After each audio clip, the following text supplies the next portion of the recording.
Tapi ramai yang tidak tahu dengan menjadi seorang ghostwriter, seorang ibu dapat mengumpul duit belanja rumah tangga, seorang ayah dapat orang kata mencari nafkah daripada hasil kerjanya. Dan orang pun tidak tahu ada anak-anak yang di universiti menggunakan kemahiran mereka untuk membantu ibu bapa cari duit sampingan. Betul.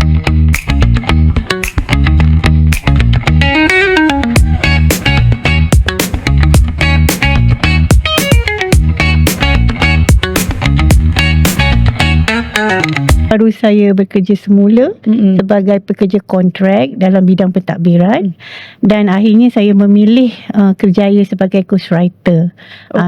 Dalam bidang ni saya dah lama lah. Ini adalah tahun yang ke-6. Wah, tahun yang ke-6 sebagai ghostwriter. Tapi sebelum ni akak sendiri tak ada background dalam penulisan kan? Ke ada sikit?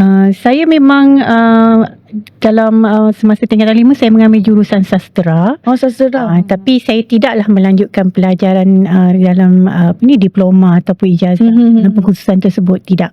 Saya mengambil diploma dalam business management dan selepas habis belajar tu saya meneruskan kerjaya saya dalam customer service. So memang tidak ada langsung lah orang kata tak ada penulisan ke apa tak ada. Walaupun itu memang adalah cita-cita saya ketika di bangku sekolah. Tapi disebabkan tuntutan kerja dan juga keadaan keluarga masa tu, jadi memang cita-cita itu terkubur macam tu sajalah. Jadi sekarang akak sebagai ghostwriter ini adalah satu hobi yang baru lah. Dia bukannya hobi, tapi saya telah menjadikan ia sebagai satu kerjaya. I see. Kerjaya yang profesional kata orang. Walaupun dia sekadar freelance, tapi kita tetap profesional lah. Best tak jadi seorang ghostwriter? Dunia kerja ni memang ada sometimes dia best, ada tak best. Tapi setakat 6 tahun ini saya menemui lebih banyak yang best daripada tak best tu.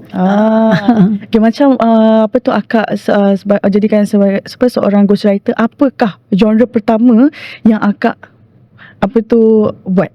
Genre pertama, buku pertama tu.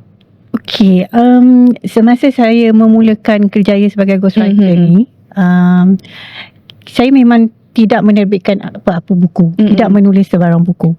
Hanya setelah pada tahun yang ketiga, saya berfikir sejauh mana saya nak pergi dalam bidang ini. Dan saya mendapat banyak pertanyaan, ghostwriter ni apa sebenarnya? Wujud ke tak wujud? Apa jenis profession yang macam ni kan? Adakah dia ni memang seorang penulis hantu? Kan? Biasa kalau kita sebut ghostwriter, ini penulis cerita hantu ni kan, cerita seram ni kan. Sebab saya sendiri pun berfikiran macam tu. Sehinggalah saya menyertai kursus. Kursus yang dianjurkan oleh Puan Nurdiana Bacuk. Dan kemudian menyertai satu lagi kursus dan bengkel yang dianjurkan oleh Tuan Zamri Muhammad dan juga Puan Ira Yusof. Dan baru saya tahu sebenarnya ghostwriter ni adalah satu bidang kerjaya yang luas. Dia bukan hanya menulis, tapi dia juga merangkumi lebih daripada 40 bidang tugas. Daripada situ saya mulakan dengan menulis copywriting. Copywriting, kemudian belajar buat skrip, belajar buat transkrip, belajar buat terjemahan. Tapi saya tak menemui cinta di situ. Sehinggalah saya mendapat tawaran daripada seorang kawan meminta saya membantu beliau untuk menulis sebuah buku bagi prospek dia. Jadi saya berfikir, adakah saya dah bersedia? Saya bertanya dengan guru-guru saya. So mereka kata cubalah rebut peluang.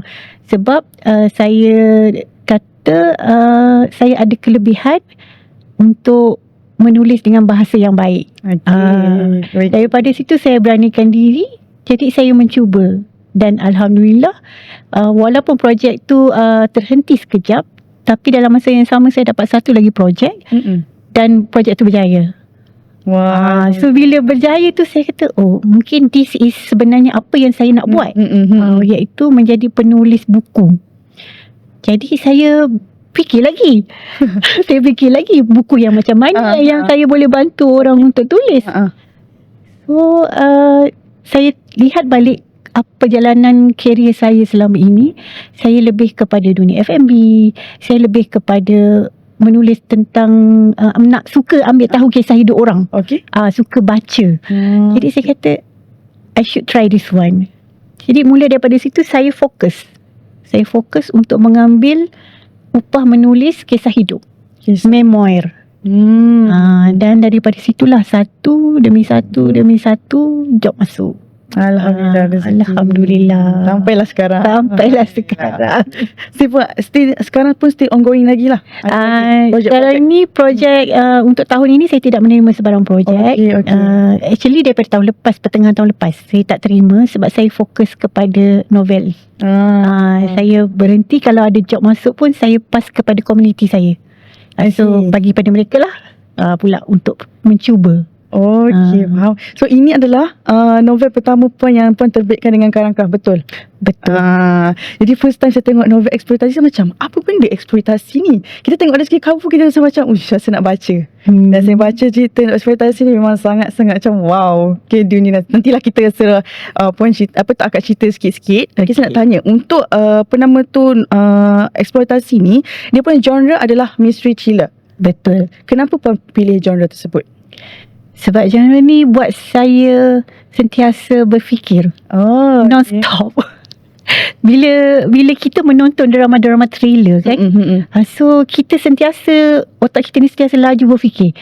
Fikir adakah itu suspek, adakah dia ini penjahat, adakah dia ini yang dimangsa kan. Betul-betul. Kita nak tahu kesudahan tu dengan cepat. Kadang-kadang kita paksa kawan kita ke, pasangan kita ke, bagi kita keputusan yang kita nak tahulah jawapan tu.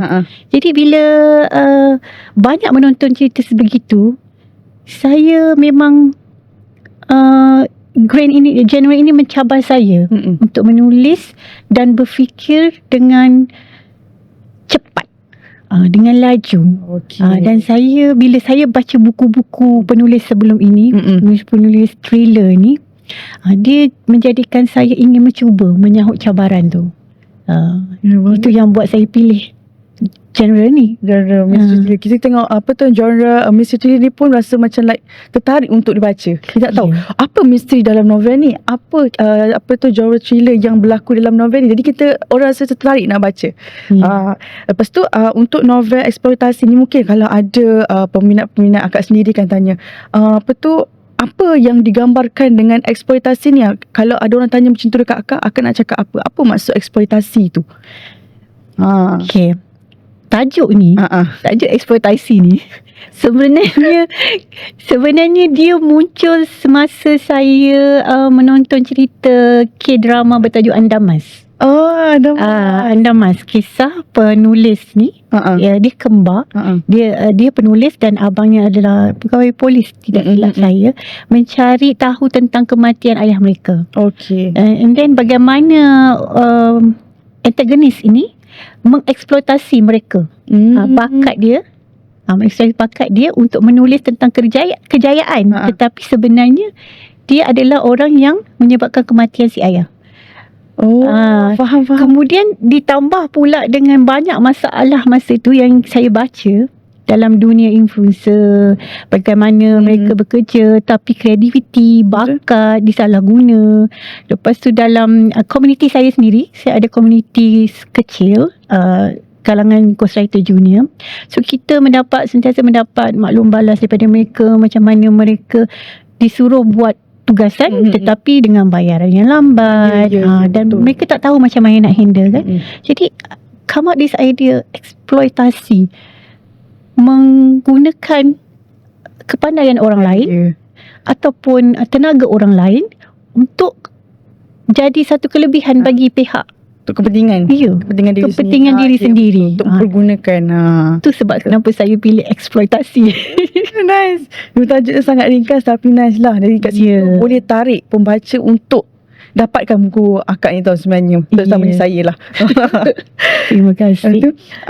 untuk eksploitasi ni kan, kalau tengok dari segi dia punya tajuk eksploitasi ni, dari segi pandangan akak sendiri dan saya tanya pandangan, adakah dia hanya berlaku dekat tempat kerja ataupun sebenarnya dia berlaku dalam kehidupan seharian kita sebenarnya, eksploitasi ni? Sebenarnya dia berlaku setiap hari di sekeliling kita. Baik dalam rumah ke, di ruang tempat kerja ke, ataupun di persekitaran kita. Sebenarnya benda tu memang berlaku. Kita sedar ataupun tidak sedar. Contoh paling mudah yang berlaku sekarang ini, bagaimana eksploitasi kemahiran itu sendiri. Yang tengah trading, macam masing-masing tahulah kan, tengah trading. Isu seorang ghostwriter lah kan. Okey, itu satu. Dan keduanya, gangguan seksual melalui penulisan dia lah. Pandai menulis tetapi menyalahgunakan kemahiran itu. Itulah. Itu pun satu eksploitasi juga. Betul. So memang ia berlaku. Sentiasa berlaku. Sentiasa berlaku. Jadi nak tanya Kak lah, eksploitasi ni cerita pasal apa sebenarnya? Okey, dalam novel ini sebenarnya saya memang mengangkat tema seorang ghostwriter yang diberi tanggungjawab untuk menulis biografi seorang influencer yang terkenal. Okey. Tapi sayangnya influencer itu adalah bukan influencer sebenar. Benda ini adalah kalau di luar negara, ia adalah sesuatu yang dah berlaku pun. Cuma di dalam Malaysia dia masih dalam menjadi tanda tanya, adakah ia berlaku ataupun tidak berlaku. Cuma mereka yang rajin membaca akan menjumpailah artikel-artikel berkenaan dengan topik ini. Tapi dalam novel ini saya tidak memfokuskan dengan lebih dalam, sebab tidak tahu sama ada ia adalah satu kebenaran ataupun tidak. Cuma saya mahu memberi tahu kepada pembaca bahawa benda itu boleh berlaku. Ya, betul. Jadi sebagai masyarakat yang kini terdedah dengan dunia teknologi media sosial kan, jadi kita berharap dengan ilmu yang kita beri dalam novel ini, kita menjadi masyarakat yang lebih berhati-hati dalam mempercayai apa sahaja yang keluar di media sosial. Betul. Media sosial sekarang ni, kata lagi kalau kita ada aplikasi chat tu, itu lagi lah senang sangat dapat information dari situ. Kita tak tahu benda tu sahih ke tak sahih ke. Betul. Sebab dia adalah media sosial ni, dia adalah satu medium yang membuatkan otak kita ni fantas membuat keputusan dalam masa kurang daripada 10 saat. Mudah terpedaya. Sangat-sangat mudah terpedaya. Itu yang banyak kena scam tu. Dia banyak kena scam lah, macam-macam lah sekali info pun semua. Memang aplikasi chat ni sekarang, kalau kita post something, cepat naik. Cepat sangat naik. Terutamanya apa orang kata rate bike. Rate bike tu kan. Sangat cepat naik. Itu macam bahaya juga. Kena hati-hati jugalah kan. Jadi dalam novel ini, apakah tema yang dibawa dalam novel ni terhadap pengamatian akak sendiri terhadap masyarakat kat luar sana? Tema novel ni adalah sebenarnya tema tentang perjuangan. Perjuangan seorang penulis yang dia tidak dikenali, tetapi dia diberi tanggungjawab untuk membongkar kebenaran. So ia sama juga macam kita di luar sana. Walaupun kita tidak dikenali, kita tetap ada tanggungjawab untuk berkongsi kebenaran, bukan berkongsi sesuatu yang tak sahih kan. Betul. Kalau kita tahu itu adalah kebenaran, kita kena berpegang teguh lah. Kena beranilah untuk menyatakan dia. Jangan benda yang salah kita tegakkan. Itu tak betul lah jadinya kan. Tapi ada juga orang yang macam tu. Benda yang salah dia tegakkan, lepas tu kena kecam. Sebab apa? Salah satu dia buat macam tu sebab dia nak raih perhatian, dan juga dia nak benda tu viral. Gitu. Sebab populariti itu lebih utama sekarang berbanding kebenaran. Betul. Orang tak kisah macam benda tu salah ke betul, dia nak populariti. Itu yang masalahnya tu. Okay.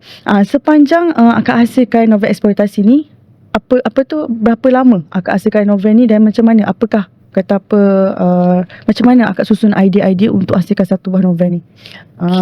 Saya mula menulis novel ini ketika saya bersama partner saya merancang untuk mengadakan satu kelas penulisan. Kelas penulisan bersama mentor Puan Asma Hashim, novelis lah. Saya percaya dia juga di bawah Karang Craft dulu. Okay. Waktu itu tengah hangat isu penulis daripada Wattpad. Di mana kami terima banyak maklum balas daripada rakan-rakan dalam komuniti. Terlalu banyak lambakan novel soft porn. So saya dengan partner saya come out dengan satu idea. Daripada kita terus menyalahkan penulis-penulis ini, mengapa kita tidak mengadakan satu program mengajak penulis-penulis baru ini belajar untuk menulis. Jadi nak mengajak orang untuk menulis, kena ada contoh kan? Ya, betul. Jadi saya dicabar oleh partner saya. Dia kata, Kak V, bila lagi nak keluar kan novel? Sebab perancangan dulu selepas keluar 2 buku berkenaan dengan kerjaya ghostwriter, memang kami yang merancang untuk keluar novel, dan kemudian nak hantar salah seorang peserta ataupun saya sendiri ke kelas menulis skrip, nak buat proposal tulis skrip dan hantar ke pihak produksi. Tapi masa tu tak berani lagi lah kan. Yelah, siapalah kita orang belakang tabir. Kan? Bila ghostwriter menulis, kita menulis untuk orang lain. Jadi kita nak ke depan agak sukar waktu tu. Jadi kata partner saya, okay, you go ahead with that idea. Tapi dengan syarat you kena join lah. You kena join, you kena tulis. Jadi bila saya masuk, mentor tanya saya, nak tulis apa? Saya cakap saya nak tulis cerita ni. Dia kata no. Dia terus reject no. Dia cakap no. Dia kata, awak kena tulis cerita yang dekat dengan diri awak. Yang you dah ada pengalaman. Dia kata baru mesej. Baru mesej tu sampai. Baru mesej tu sampai. Dia kata sekarang ni you adalah seorang ghostwriter. Orang tak tahu pun, tak ramai pun orang tahu ghostwriter tu apa kan. Kerjanya macam mana, apa cabarannya, apa pengalaman pahit yang pernah dia lalui. Dia kata, you tulis lah. Dia kata, adakah orang nak baca? Tipikal kan? Tipikal kan soalan tu kan. Adakah orang nak baca cerita aku kan? So dia kata, tak apalah, you cubalah tulis. You tak cuba, you tak tahu. Dia kata, so okay, saya cuba kata. Jadi come out dengan draft. Masuk kelas juga. Draft buat juga kan. Draft buat kali pertama reject, kali kedua reject. Dia kata ni bukan daripada hati you. Dia kata sebab yelah kita ghostwriter, mestilah kita nak kena cover kan. Betul. Takkan kita nak cerita semua. So dia kata tak boleh, you kena tulis betul-betul daripada hati you untuk orang tahu kerja ni macam mana. Okay lah. So it takes about 5 months. 5 months untuk complete draft yang pertama. Tapi masa tu kami berlomba, dalam grup tu ada lebih kurang dalam, saya ingat 15 orang. Dan saya orang pertama yang siap. Dahsyat. Tim yang siap. Lepas tu sebelum hantar itu, memang kami ditanya, kami nak hantar ke penerbit mana. Kami kena decide. Jadi saya dah sebenarnya dalam setahun itu saya dah buat research. Penerbit mana yang akan boleh terima cerita saya ini. Walaupun belum ada ni lagi lah, cuma gambaran sahaja kan. Jadi saya dah buat research. Saya kata okay, saya cakap dengan mentor saya tu, Puan Asma, saya nak hantar ke Karang Craft sebab dia ada K-Lead, dia ada boleh mengangkat tentang kerjaya. Betul. Jadi dia kata okay. So bila dah siap, saya hantar dekat dia. Dia lah yang baiki apa semua. Dan saya try. Bismillahirrahmanirrahim. Saya try dan alhamdulillah. Tapi prosesnya memang tak mudah. Ya, betul. Sebab kita penulis baru. Banyak step yang perlu dia pelajari. Penggunaan bahasa bagaimana, nak kena belajar. Lepas tu dengan tuntutan kerja sebagai ghostwriter sendiri.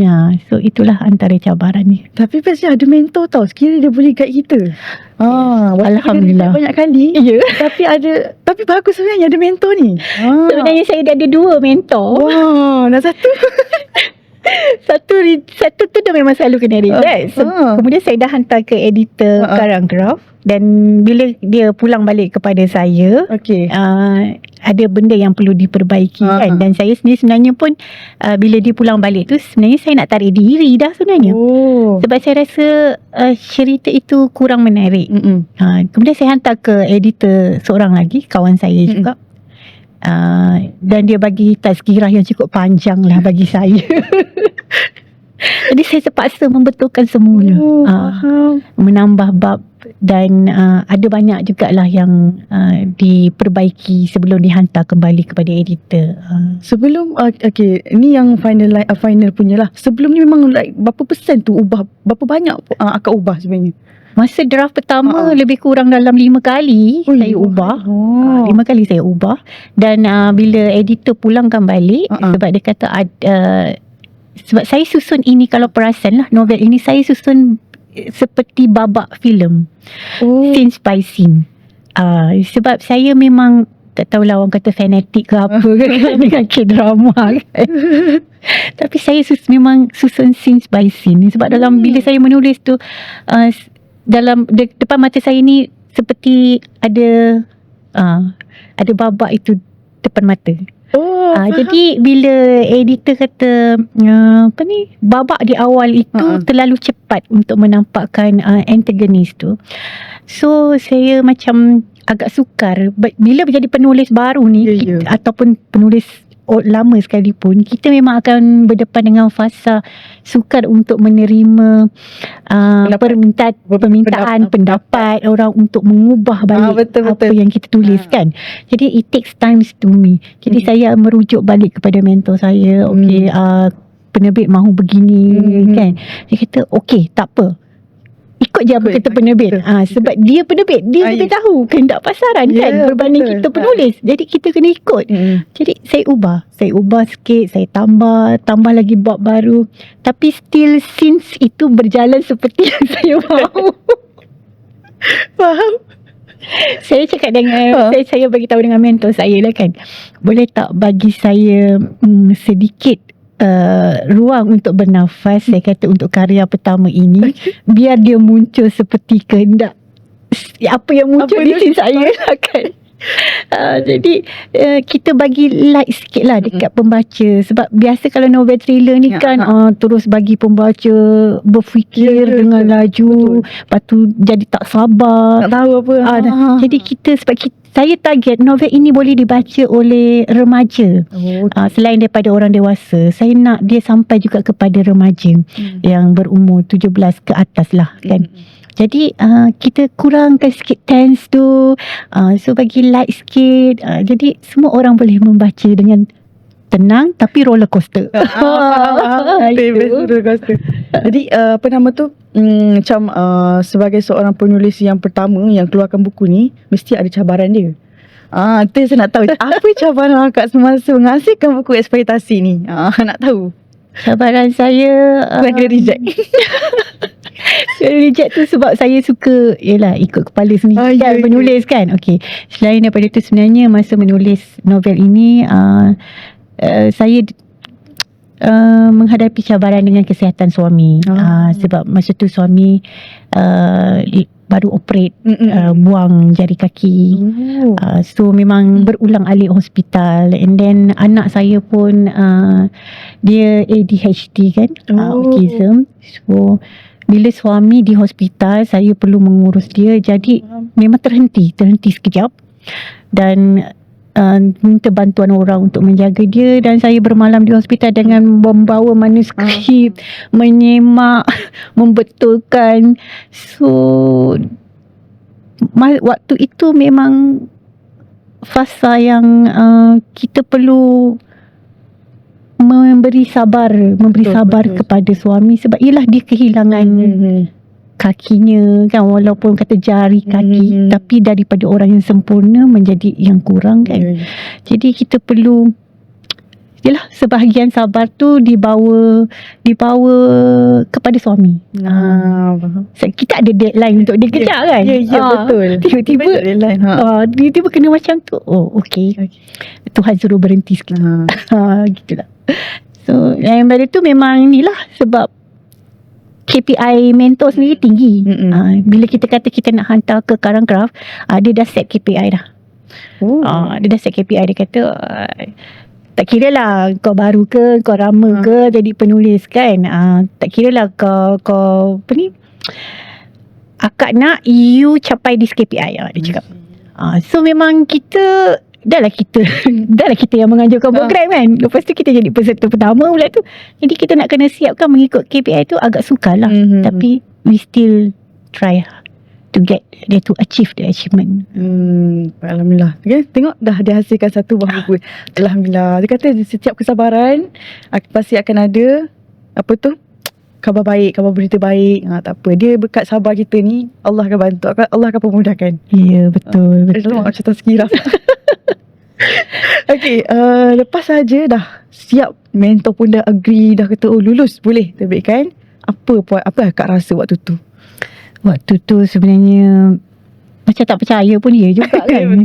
Sebab kita dah biasa menulis buku untuk orang lain, tiba-tiba tengok buku sendiri.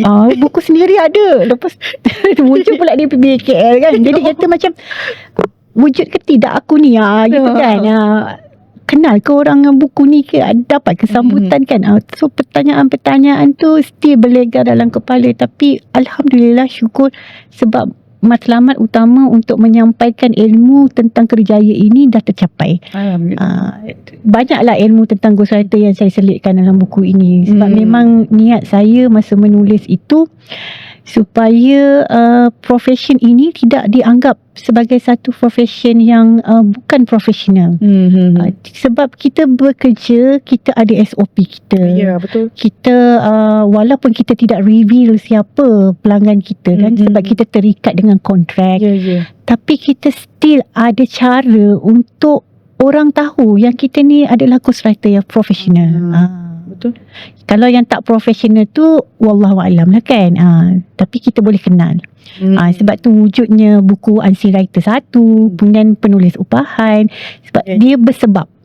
Begitu juga dengan novel ini. So terima kasih dekat Karangcraft. Terima kasih juga Puan. Apa tu, terbitkan novel dengan kita. Okay, untuk buku eksploitasi ni, apakah bentuk eksploitasi yang paling ramai orang yang tak sedar yang sedang berlaku dekat dunia sekarang ni? Kalau kita lihat yang berlaku masa kini lah, paling banyak sekali adalah eksploitasi tentang tenaga kerja. Tenaga kerja.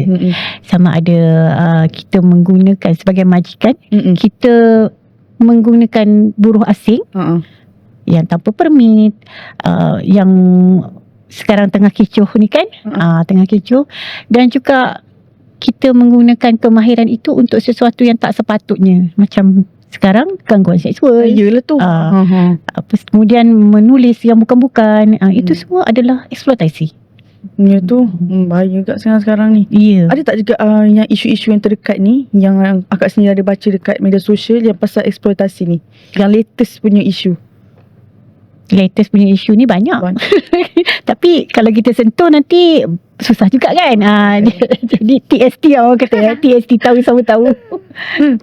Okay, untuk dari segi media sosial lah, adakah media sosial ni sendiri membantu lebih banyak lebih berikan tekanan kepada manusia zaman sekarang, ataupun sebaliknya? Akak rasa macam mana media sosial sekarang ni? Bagi saya, bagi tekanan jugalah. Sebab apa? Macam media sosial ni adalah satu platform yang mana kita sebarkan sesuatu benda kadang tak pasti.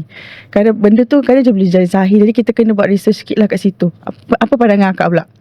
Pandangan Kak V, sebenarnya itu adalah satu kenyataan yang kita tidak boleh kita nafikan. Sehari kita tak tengok di media sosial, kita rasa hidup kita ni macam tengah terbalik. Betul. Macam apa jadi kan hari ni, kita tak tahu kan. Terutama sekali untuk anak-anak kita lah, generasi baru. Saya tak cakap tentang anak orang lain, anak saya sendiri. Kalau dia tak dapat handphone untuk tengok TikTok, dia boleh termenung kan. Termenung, macam dunia dia tu tak lengkap. Lagi-lagi dia autism kan.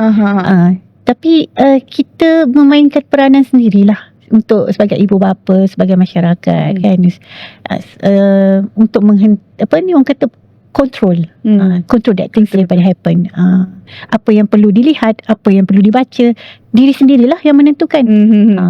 Tekanan tetap tekanan, tetapi kita back to ourselves sendiri. Kenapa dekat media sosial sekarang ni ramai yang percaya apa yang diorang lihat?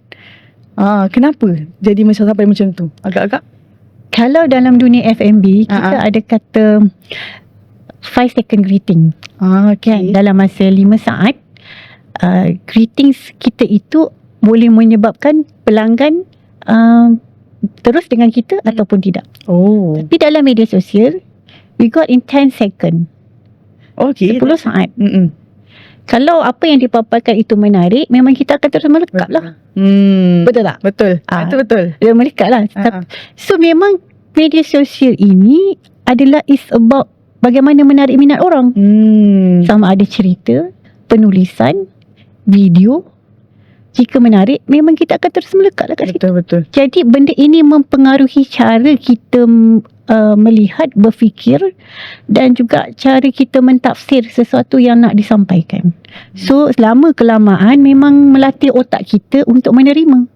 Yelah tu. Kita melihat pada tanda suka, pada komen, kan, pada gambar yang dipaparkan. So kalau kita tengok posting tu like dia banyak, kita pun tengok. Komen kita tengok, apa benda yang menarik, kita pun tengok. Auto kan. Once kita dah tekan post tu, nanti dekat feed kita akan keluar posting yang lebih kurang sama. Dia ikut interest kita. Gitu. Sebab tu bila kita bila main dengan media sosial ini kan, macam tengah-tengah sifu sekarang menerapkan tentang storytelling. Storytelling yang cantik, yang membina rasa ingin tahu, dapat kata attack kita punya emosi. Memang automatik kita akan ingin terus tahulah cerita itu sahih ke tak sahih belakang cerita. Betul. Belakang cerita kan dulu. Sama juga bila berita-berita tentang kerja ghostwriter inilah kan.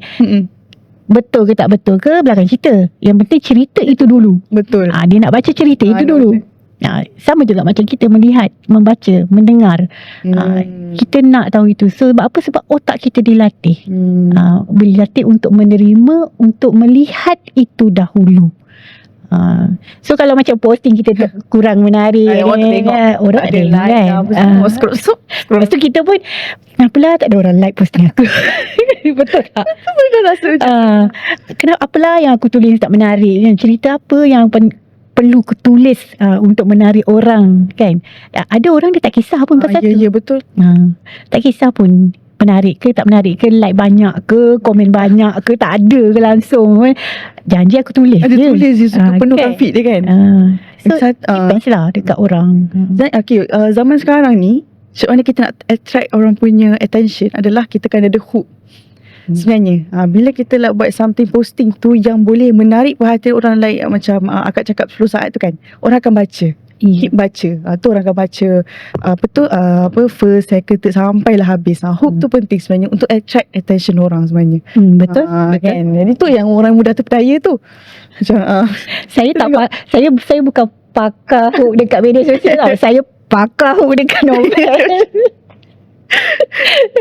Tapi kalau buat konten pun boleh guna juga hook tu. Betul. Supaya orang beli tau novel ni. Jadi hook tu dia penting supaya laku. Jualan tu laris lah. Okey, lepas tu nak tanyalah, adakah populariti pada hari ini semakin mengatasi nilai kejujuran pada pendapat akak sendiri? Jawapannya tentu ya. Tak popular, tak ada orang nak kenal. Betul. Kan? Lepas ni saya popular Kan masuk YouTube. Lepas ni saya popular. Sebenarnya saya memilih ghostwriter sebab saya nak lari daripada dikenali. Saya nak lari dah dikenali. Tapi hari ni saya perlu dikenali kerana saya ada tanggungjawab sebagai penulis dan juga sebagai guru dalam komuniti saya sendiri. Jadi saya memilih untuk muncul dan mengenalkan diri. So cara dan apa yang kami di Unseen Writer planning, salah satunya ialah dengan menulis novel lah, dan melahirkan lebih ramai penulis novel yang berilmu. Itu yang kita nak. Tapi sebenarnya kalau kita sebagai penulis novel pun memang orang akan kena kenal kita. Ya. Dia kena nampak, okey penulis ni macam ni, cara dia bercakap macam ni, cara dia menulis macam ni. Jadi orang kenal, bila orang kenal, time tu lah dia boleh percaya. Betul. Dengan karya-karya akak. Betul. Macam tu. Jadi itu adalah satu kepentingan jugalah untuk orang kenal kita. Betul. Itu buat saya teringat pertanyaan mentor saya juga. Ya? Dia tanya, dah bersiap sedia ke nak dikenali? Dia tanya saya soalan itu. Okay. Saya kata kalau saya hantar ke Craft, mestilah saya kena bersedia kan. Betul. Walaupun bukan dengan Craft sekalipun, saya kena bersedia. Saya kata sebab it takes me 6 years sebelum berani untuk keluar. 6 tahun. 6 tahun. Jadi saya kata I have to get ready. Sebab saya ada tanggungjawab dah sekarang ni sebagai penulis, dan saya tidak boleh menulis sesuatu yang tidak perlu ditulis. Begitu. Tu bagus juga. Ada mentor tu bagus sebenarnya. Sangat diperlukan. Betul. Dan lagi-lagi kalau kita ni tak ada basic dalam penulisan, kita perlu ada guide lah daripada seseorang. Betul kan? Ya. Supaya kita kata apa, tak tulis sambil lewa, takut tersasar ke apa ke. Ada mentor tu adalah satu pilihan yang kata apa, bagus lah ada. Supaya kita semak kita punya draft-draft manuskrip kita. Bagus juga. Sebab dunia penulisan ni sebenarnya sangat luas. Betul. Kalau kita sebut gaya penulisan pun, dia ada berbagai gaya. Teknik penulisan pun dia ada berbagai teknik. Mungkin yang kita belajar itu baru 1-2 sahaja. Sedangkan dia banyak lagi. Jadi itulah, saya masih dalam proses untuk belajar menulis dengan gaya sastra moden, dengan sastra klasik. So dia sangat mencabar, dan saya memulakan langkah inilah untuk menyahut cabaran tersebut. Menyahut cabaran tu bagus. Kita dapat rasa macam kita berani nak cuba sesuatu perkara. Kadang-kadang kita tak terfikir pun benda tu, tapi kita fikir macam kita ni dah berani buat something yang macam tu. Kadang kita kena latih diri sendiri juga. Kadang kita macam kita rasa macam kita ni introvert, tapi sebenarnya kita ni extrovert. Sebab benda tu kita kena latih sebenarnya. Boleh lah berlatih jadi extrovert. Boleh. Macam kalau contoh, kalau kita dekat khalayak ramai, kita mungkin jadi introvert. Tapi sebenarnya kalau kita bergaul dengan kelompok yang betul, kita mungkin akan jadi extrovert. Okay, nanti saya lagi praktis lah. Sebab saya introvert. Ada juga orang introvert dengan extrovert. Ada campur. Ada bergantung pada situasi jugalah. Okay. Sebagai akak sebagai seorang penulis, adakah akak percaya bahawa karya fiksyen ni boleh membuka mata masyarakat terhadap isu yang sebenar yang berlaku sekarang ni? Saya sangat percayakan itu. Sebab saya suka membaca. Saya suka membaca, dan saya percaya orang yang banyak membaca, dia akan dapat melihat perkara-perkara yang tidak mampu difikirkan dengan melihat sekali imbas. Contoh macam karya Ranjau Sepanjang Jalan yang mengangkat tema tentang kemiskinan para pesawah. Daripada karya sebegitu, kita baru tahu sebenarnya inilah yang dihadapi oleh penduduk di sana, masyarakat di sana, pesawah. Kalau sastrawan negara tidak menulis karya itu, dan karya itu tidak ditakdirkan untuk terbit, mungkin sampai sekarang kita tak tahu itu yang berlaku. Jadi pada saya, karya-karya yang ditulis, novel-novel yang ditulis, mesti ada ilmu dalamnya. Banyak atau sikit, itu tidak penting. Tapi mesti mengangkat satu isu yang boleh membuka mata para pembaca untuk kenal, untuk tahu apa yang berlaku di sekeliling kita. Macam saya sendiri, kenapa saya begitu ingin memilih topik perjuangan seorang ghostwriter? Sebab ramai orang berfikir yang kerja ghostwriter hanya kerja sampingan. Ya, betul. Kan? Saya pun expect macam tu juga. Kerja sampingan. Tapi ramai yang tidak tahu, dengan menjadi seorang ghostwriter, seorang ibu dapat mengumpul duit belanja rumah tangga. Seorang ayah dapat orang kata, mencari nafkah daripada hasil kerjanya. Dan orang pun tidak tahu ada anak yang di universiti menggunakan kemahiran mereka untuk membantu ibu bapa cari duit sampingan. Betul. Kan? Daripada kita mendengar isu macam siswa-siswi yang melakukan kerja-kerja yang tidak sepatutnya, seperti bekerja di kelab malam, Ya. buat assignment ataupun tesis ke apa ke kan.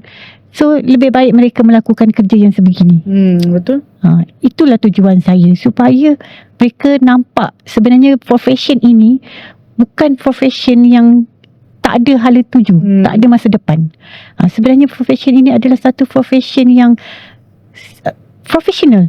Kita ada skop kerja, kita ada SOP, kita ada cara bagaimana nak bernegosiasi dengan klien, kita ada cara bagaimana nak menghadiri mesyuarat. Betul, macam-macam. Ya. Bukan setakat kita edit buat manuskrip apa tak. Ya. Tapi job scope tu luas. Sangat luas, sangat luas. Even though you are editor, Ya. you pun kena ada background yang sesuai untuk kerja sebagai seorang editor. Betul. Seorang penulis surat, seorang penulis resume, you mesti tahu macam mana nak tulis resume yang Ada diterima. basic macam mana Ya. nak tulis apa semua tu. Sebab tu nak jadi ghostwriter, walaupun takat kelulusan SPM, yes, you boleh. Tapi dalam masa yang sama, you kena lebih ke depan, lebih mencari ilmu. Macam mana nak jadikan ia satu profession yang bila klien tanya, prospek tanya, dia tidak akan tanya semata-mata awak kelulusan apa ya? Dia tak tanya itu saja. Betul. Dia akan tanya apa pengalaman you. Kan? Okey, setakat mana you punya kerja ni mendapat pujian daripada pelanggan. So semua itu adalah pengetahuan. Datang daripada pengalaman dan juga kelas-kelas yang pergi. Betul. Bengkel-bengkel yang you hadiri. Betul. Pembacaan you. Sebab nak menulis, contohlah nak menulis satu artikel, bukannya kita tanya tajuk, poin apa nak masuk, tak. Sekurang-kurangnya kita kena baca 10 artikel yang topiknya sama. Betul. Baru kita boleh menulis. Betul tu. Sama juga ni masuk kita masuk part education sikit. Macam artikel kena baca 10 artikel yang sama. Sama juga kalau kita buat soalan matematik. Yes. Kena berulang kali buat soalan matematik supaya kita boleh mahir dalam soalan tersebut. Betul. Betul. Tu kita berlatih kita punya otak sebenarnya. Kalau setakat kita buat satu, okey dah, tak buat. So macam mana kita nak tahu kita mahir ataupun tak dalam soalan tersebut. Betul. So macam contoh saya ambil untuk dalam komuniti saya sendiri pada ghostwriter junior lah yang baru nak belajar tentang bidang ni kan, kita maklumkan kepada mereka, okey, kita kenal dulu apa kemahiran kita, apa kemahiran utama dan apa 2 kemahiran tambahan yang you ada. Kemudian baru build up career tu. Okey, bina profile, bina sampel kerja. Sebab you baru, klien tak kenal you. Prospek kalau nak hire you pun dia akan termenung banyak kali dulu. Jadi macam mana caranya? Buat sampel kerja. Daripada sampel kerja sendiri menunjukkan you ada pengetahuan, ada pengalaman terhadap topik tersebut, terhadap skop kerja itu. Bukannya saya adalah ghostwriter, saya boleh menulis untuk you. Tak. Bila you keluar macam tu, of course lah, pelanggan yang hire you pun adalah orang-orang yang macam tu. Betul. Kan? Tak apa, I bayar je you tulis. Kan? You akan dapat macam tu lah. So, effort kita untuk apa jua kerjaya yang kita buat akan menentukan sejauh mana kita boleh pergi. Betul. Tepat sekali. Ya. Jadi, waktu akak menghasilkan buku eksploitasi ni, apa tu selain daripada akak tengok filem kan? Apa lagi yang mempengaruhi akak? Contoh macam pengalaman ke, ataupun daripada pengalaman kawan-kawan ke, ataupun daripada dunia sebenar ke, macam mana untuk menghasilkan buku ni? Okey, dia sebenarnya ada cerita juga. Ni ada kan? I hope that person kalau menonton, saya nak ucap terima kasih sebab memberikan saya pengalaman itu. Okey, this person datang jumpa saya. Okey. Datang jumpa saya melalui mula-mula dengan SMS lah. Memberitahu saya dia nak hire saya untuk satu projek. Dan saya kata okey. Tapi yuran saya mahal. Saya kata yuran saya mahal. Sebab bila saya buat satu projek menulis memoir, dia akan ambil masa yang lama. Betul. So dia kata okey, tak apa, saya sanggup bayar. Berapa pun saya sanggup bayar, dia kata. Okey. Tapi dia letak satu syarat. Syarat? Apa tu syaratnya? Saya tidak boleh kontak dia. Saya tidak boleh jumpa dengan dia. Saya tak boleh berhubung dengan dia. Wah, misterinya. Jadi macam mana saya nak buat kerja? Kan? Misteri, okey. Saya kata, ini level VIP berapa ni? Saya dah takut dah sebenarnya. Level VIP berapa dah ni? Saya kata kan. Saya kata, jadi macam mana saya nak buat kerja? Dia kata, tak apa. Saya akan contact you dan baru you boleh contact saya. Dia kata, okey lah, saya cakap. Okey. Nak dijadikan cerita, kontrak dah sign apa semua. So, dia dah bagi first draft kat saya nak tulis. Projek dah berjalan berapa bulan. Kemudian satu masa tu dia hilang. Okey. Dia hilang, tak ada berita. Berapa lama tu hilang tu? Lebih kurang sebulan lebih. Wih, lama. Sebulan lebih. Sebulan lebih. Ui. So kita jadi macam panik lah kan. Sebab timing is clicking. Masa berjalan. Dan dia baru bayar separuh. Okey. Bayar separuh. Kontrak tu nilai 5 angka. 5 angka. Cerita ni serius, memang betul. Wow. So kalau perhati dalam novel ini sendiri pun macam mana Alia menghadapi cabaran tu kan, sebenarnya it's a part of that. Sebab kita tak boleh nak berjumpa dengan dia kecuali dia memanggil kita. Faham. Okay. So selepas 1 bulan lebih lah, tak silap saya, dia baru hantar SMS kat saya. Dia kata, maafkan saya sebenarnya di hospital. Mungkin waktu itu adalah detik terakhir saya. Jadi saya macam, kemudian dia hantar SMS lagi, kata saya harap puan dapat segerakan manuskrip ini, sebab saya tak tahu berapa lama lagi saya boleh hidup. Lagi rasa. Lagi kita rasa, ya Allah hai. Dan selepas dia hantar SMS itu, saya baru dapat jumpa dia kali kedua. So kita brainstorm balik yang balance manuskrip tu. Dan selepas itu dia hilang lagi sekali. Dan saya pulun buat, sebab dia bagi kebebasan sepenuhnya kepada saya. Faham. Saya pulun buat 3 pagi, 4 pagi dengan tidur depan komputer. Husband teman kan. Kalau dah tak ada idea nak tulis kan, husband saya akan cakap, you kena ingat, klien tu bayar you. Dan klien tu dah hantar mesej macam tu. Bangun dia kejut saya kan. Kita bangunlah dengan mama okay, tulis. Tapi alhamdulillah I managed to complete that one. And manuskrip tu diserah dengan jayanya dan dia membayar saya baki. Tapi selepas itu dia hilang. Saya tak tahu apa khabar beritanya. Cuma dia ucap terima kasih kat saya sebab hajat terakhirnya, dia kata manuskrip tu berjaya disiapkan dan berjaya dihadiahkan kepada orang yang dia nak hadiahkan. So that things buat saya berfikir yang ghostwriter ini sebenarnya adalah kerja amanah daripada Tuhan. Menulis itu adalah amanah daripada Tuhan. Betul. Sebab kita menulis menyampaikan harapan orang lain. Jadi dia bukan satu kerja yang ringan. Dan walaupun bayaran yang diterima itu mahal, tapi ia setimpal dengan apa yang kita korbankan. Betul. Satisfied itu datang daripada kedua belah pihak. Dan untuk mendapat pelanggan yang sebegini, dia juga memerlukan pengorbanan dan kerja keras. Betul. So samalah macam dalam novel ni, seperti mana Alia mengorbankan masa dia, mengorbankan keselamatan dia, sebab dia tahu dia perlu menegakkan kebenaran, dan kebenaran itu mampu ditegakkan dengan kemahiran dia menulis. Samalah juga dengan kami kat luar ni kan. You ada cerita tapi you tak mampu nak tulis. Bukan kerana you tak nak tulis, tapi memang ada orang tak mampu nak menulisnya.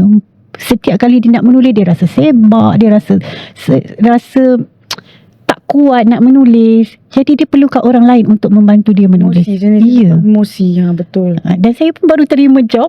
Sama juga. Klien ini berhadapan dengan peperangan emosi. Sama ada mahu menulis atau tidak mahu menulis.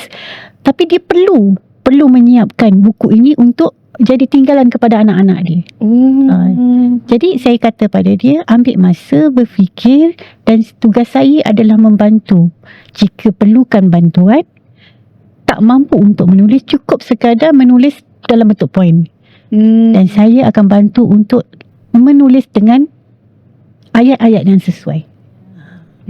So tak senang jadi seorang ghostwriter. Ghostwriter pun jadi seorang penulis memang tak senang. Ya. Memang tak senang. Dia kena ada like skill penulisan tu sebenarnya. Ya.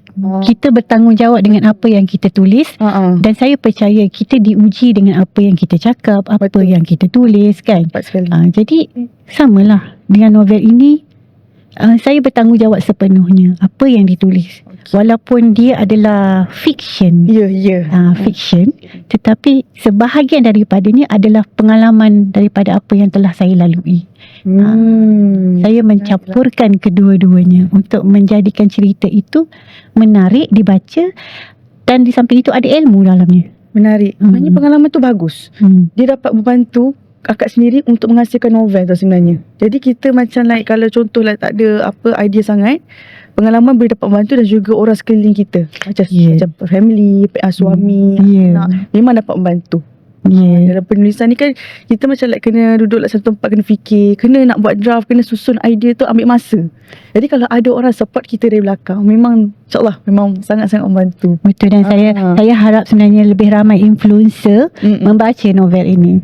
Sebab dalam ini juga saya selitkan fakta tentang akta, bagaimana jika seseorang influencer itu dimanipulasi, dieksploitasi. Jadi saya harap benda ini sampailah. Serius menarik. Okay, kepada influencer dekat luar sana, dapatkan buku eksploitasi. Terima kasih. Okay, macam mana akak nak kekalkan novel ni kekal diingati oleh masyarakat dekat luar sana? Macam mana? Saya akan terus berkongsi kebaikan dan apa yang menjadi poin penting dalam novel ini untuk orang luar sana tertarik untuk membaca, tertarik untuk mengetahui dan belajar daripadanya. Bukan setakat membaca untuk hilangkan rasa bosan hujung minggu ataupun nak lengkapkan senarai kan, senarai TBR ke apa ke kan. Tidak semata-mata untuk itu. Sebab tu saya semakin rajin sebenarnya berkongsi di media sosial, yang sebelum ni sebenarnya saya tak suka nak buat pun. Kebanyakan apa yang saya tulis sebelum-sebelum ini tentang kerjaya apa semua adalah dengan bantuan daripada partner saya sendiri, Puan Ebah Saibah. Dia content strategi dalam syarikat kami. So biasanya dia akan keluar lah listing kan. Okay Kak V, you kena posting yang macam ni lah. Sebab dia orang kanan saya kan. Okay, you kena tulis macam ni hook macam ni. Dia lah yang merancang sebenarnya. Bantu. Jadi okay, so bila nak keluar je novel ni, dia dah siap dah. Okay, this one you kena buat macam ni. So cakap dia, you tahu tak, I sebenarnya tak suka nak buat ni. Dia kata, sekarang you penulis, dia kata, you adalah seorang penulis. Jadi you suka ke, you tak suka ke, you ada tanggungjawab untuk mempromosikan buku you. Dia kata, so kata, okay lah, I follow lah apa you punya advice untuk kebaikan community kita, untuk kebaikan profession ini juga. Tu yang start benda tu dia aktif tu. Itulah dekat trade semanjang dia naik kan. Tu bagus sebenarnya. Tu promote juga novel eksploitasi ni sebenarnya. Sebab secara jujurnya apa maklum balas yang kami dapat daripada kumpulan penulis yang sedang dibentuk sekarang ni ialah satu masalah utama ialah kita tidak tahu bagaimana nak mempromosikan kerja kita. Sebab kita bukan orang bidang marketing. Walaupun saya ada background sebagai marketer, bila sampai part untuk mempromosi itu, idea kreatif itu tidak ke situ. Kita memang fokus kepada penulisan kan. Jadi bila maklum balas begini sampai, saya dan Puan Ebah kita brainstorming. Jadi kita cakap macam mana kita nak bantu penulis-penulis ini, sebab kebanyakan yang masuk dalam circle kami adalah bukan anak muda. Mak-mak kan, yang umur 30, 40, 50, 60 pun ada. 60 tahun pun ada. Jadi mereka tanya kita lah, okay Kak V, novel Kak V dah keluar, apa Kak V kena buat Dia cakap. Jadi kita nak berkongsi, kita kena melaluinya dulu kan. So saya kata, okay, kita akan susun, tunggu dulu satu persatu. Cakap, so salah satunya ialah you kena rajin promosi lah. Betul, itu betul. You tak rajin promosi, macam mana you nak bantu penerbit? Macam mana you nak lakukan you punya novel kan? Mana orang nak tahu novel? Macam mana orang nak tahu? So nak tak nak, dia kena bermula daripada sebaik you decide nak menulis novel, Betul. Betul. kena rajin bercerita di media sosial. Apa you sedang buat, dah sampai peringkat mana, apa impian you, especially Big Y lah. Big Y kena tahulah kan, apa tujuan you tulis novel. Betul. Adakah tujuan you suka-suka, memang semata-mata nak dapat royalty, Betul. ataupun you tulis novel memang you nak sampaikan ilmu. Ada bezanya kat situ. Kalau untuk semata royalty, kalau novel tak laku, habis dah kan. Cerita pun, semangat pun teruslah mati. Jadi kena tahu itu. Kena tahu, nak terbitkan novel ni kena ada sebab. Kenapa? Ya. Sebab orang akan tanya-tanya, kenapa? Apa bestnya novel ni? Kenapa saya perlu dapatkan? Macam tu. Jadi orang baca pun dia boleh dapat ilmu. Mungkin apa yang dia baca tu ada kena dengan pengalaman dia. Dia boleh share dengan akak sendiri. Okey, cakap pasal pengalaman, ada tak dekat media sosial yang pembaca-pembaca novel eksploitasi ni share pengalaman dengan akak sendiri? Setakat ini dalam grup kami sendiri memang ada share. Oh, pernah lah Kak V, prospek ni dia ghosting kita. Lepas tu ada juga yang share, Kak V buat cerita macam roller coaster, rasa macam pernah jumpa je klien macam ni. Alamak.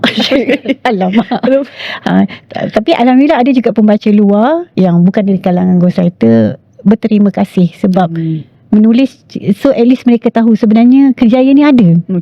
Jadi mereka tahu, ada juga cara sampingan nak cari duit dengan betul. Dengan cara begini kan. So alhamdulillah lah, kita suka sebab kita secara tak langsung membantu orang yang memerlukan cara keluar daripada kesempitan duit. Dengan menjadi seorang ghostwriter. Itu betul tepat sekali. Jadi kenapa? Sebab sekarang kita punya masa dah suntuk. Jadi macam mana pula. Jadi apakah pesanan akak dekat penonton-penonton kita semua? Kenapa mereka perlu dapatkan novel eksploitasi ni? Macam tu. Kenapa? Pesanan saya kepada penonton semua, satu, yang pertamanya, bacalah novel ini, kerana di dalamnya banyak ilmu-ilmu tentang penulisan, ilmu tentang kerjaya ini, dan juga secara selitkan juga budaya dan budaya masyarakat kita lah. Sebagaimana kita lihat dalam drama-drama Korea, mereka mengangkat budaya dan juga tradisi mereka hingga mempengaruhi negara-negara luar. Jadi kita sendiri sebenarnya mampu untuk melakukannya. Jadi bacalah novel ini. Bacalah novel ini. Bacalah eksploitasi best. Dan percayalah bahawa sebenarnya novel ini bukan sekadar novel biasa. Betul. Itu saya sokong. Bukan sekadar novel biasa. Macam Kak Fi cakap, yang nak highlight kepada influencer kat luar sana, dapatkan novel eksploitasi. Saya sangat berharap novel ini sampai ke tangan-tangan influencer di luar sana. Sebab dalam ni juga saya ada selitkan bagaimana caranya apabila tenaga kerja kita dieksploitasi, apa tindakan yang perlu dibuat, cara untuk keluar daripada masalah itu, walaupun nampak macam tak nyata kan, tapi sebenarnya dia boleh dibuat. Baik Kak Fi. Satu lagi soalan last. Ada lagi. Bagi satu ataupun dua pesanan untuk pembaca-pembaca karya Kak V sendiri. Satu dua pesanan untuk pembaca. Pesanan saya mudah je sebenarnya. Jika mahu mengkritiklah dengan ilmu. Jika mahu mencari tahu apa yang selama ini menjadi persoalan tentang kerjaya ini, bacalah dengan berlapang dada. Itu sahaja. Tengok pesanan hikmat masyarakat. Terima kasih kepada semua yang sudi menonton episod kali ini. Terima kasih banyak Kak V. Sama-sama. Sudi luangkan masa dekat dalam podcast kita. Terima kasih banyak. Seronok sangat berbual dengan Kak V. Sangat-sangat ceria orangnya. Alhamdulillah. Dia tukar sebab dia tak pakai topeng. Kalau dia pakai topeng dia jadi lain. Ada lagi 100 ceria. Terima kasih yang dah menonton kita di podcast pada episod kali ini. Jangan lupa untuk follow dan subscribe akaun kami di TikTok dan juga YouTube. Sampai jumpa lagi. Saya Natasha dan ini adalah draft pertama cerita sebelum buku. Terima kasih.